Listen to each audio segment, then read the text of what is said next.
ሊቃናተ ነድ ዘሰማያዊት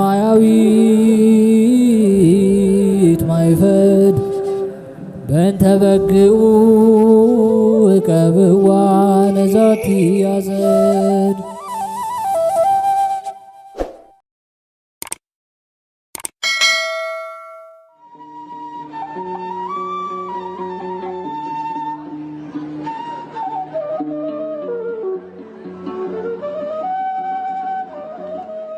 በስመ አብ ወወልድ ወመንፈስ ቅዱስ አሐዱ አምላክ አሜን። ሰላም እንደምን ቆያችሁን? ውድ የሊቃናት ሚዲያ ቤተሰቦቻችን፣ አሜን። እግዚአብሔር ስሙ ከዘላለም እስከ ዘላለም የከበረ የተመሰገነ ይሁን። በዛሬ ቪዲዮ ይዘንላችሁ የቀረብነው መጋቢት 18 የሚነበብ ስንክሳር ሲሆን ለዚህ ቻናል አዲስ የሆናችሁ እህት ወንድሞቻችን ቻናሉን ሰብስክራይብ በማድረግ እንዲሁም ቪዲዮውንም ላይክ፣ ሼር በማድረግ እንድትጀምሩ እንዲሁም እኛንም እንድታበረታቱን በእግዚአብሔር ስም እንጠይቃለን። ወደ ቪዲዮ እንሂድ። መልካም ጊዜ። መጋቢት 18 የሚነበብ ስንክሳር የቅዱስ ጻናና የኤስድሮስ ዕረፍት።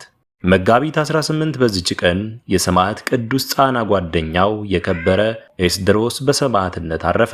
ጻና ግን ፈርማ በሚባል አገር ለአገረ ገዢው ከጦር ሰራዊት ውስጥ ወታደር ነበር።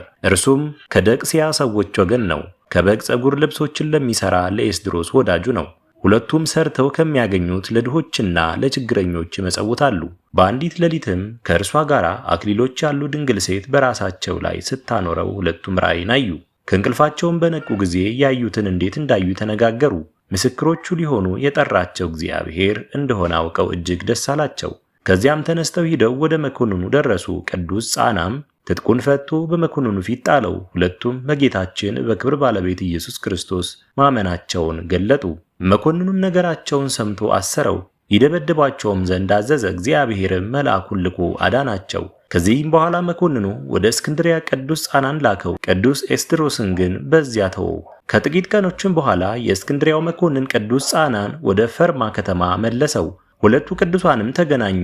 በመገናኘታቸውም ደስ ብሏቸው በላያቸው በእያንዳንዳቸው የደረሰውን መከራ ተነጋገሩ። ዳግመኛም ለቅዱስ ኤስድሮስ አዘቅትን ይቆፍሩለት ዘንድ በአዘቅቱም ውስጥ እሳትን አንድደው ቅዱስ ኤስድሮስን እንዲጨምሩት መኮንኑ አዘዘ።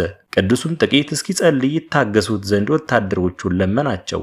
ወደ ጌታችንም ነፍሱን ይቀበል ዘንድ ለሥጋውም ያስብ ዘንድ ጸለየ።